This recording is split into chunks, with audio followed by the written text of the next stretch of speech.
How do you see the NFC Championship game playing out, Kurt? I'm still wrestling with this one. If people ask me who I'm picking, I'm not sure who I'm picking yet. I think, like everybody, I see this as being a defensive matchup. With the weather, with where these two teams are defensively, the defensive fronts, I think it is going to be a defensive matchup. I don't think it's going to be really high scoring. And it's going to put the onus squarely on the shoulders of those quarterbacks. Who makes the most big plays?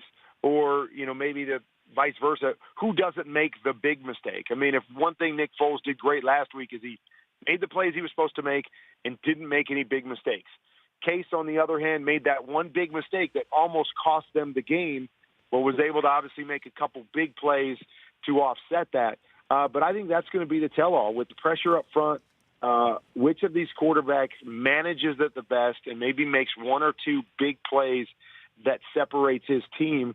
Because I think both of these teams are really good up front, especially defensively, the front seven. I think the Vikings back end is a little bit better.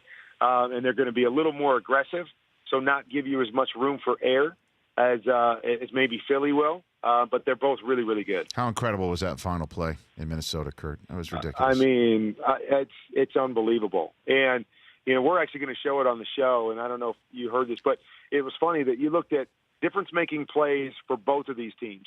The last play that Philly ran in the first half to set up that field goal where they hit Alshon Jeffrey, I think it was the exact same play that the Vikings ran to win their game when they threw it to Diggs.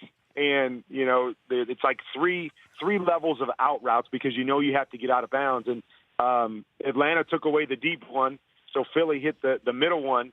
Case was looking for the middle one, and the Saints took it away, leaving one-on-one on the back end, and he hit the deep shot, which is probably not what he wanted to do as a quarterback, but obviously worked out in their favor. But pretty incredible because it's a play that a lot of people run, and both teams had success with it that set up a key score that ultimately advanced them to the championship game. That's the sort of insight you get from Kurt Warner. The Rich Eisen Show, weekdays at noon Eastern on Audience.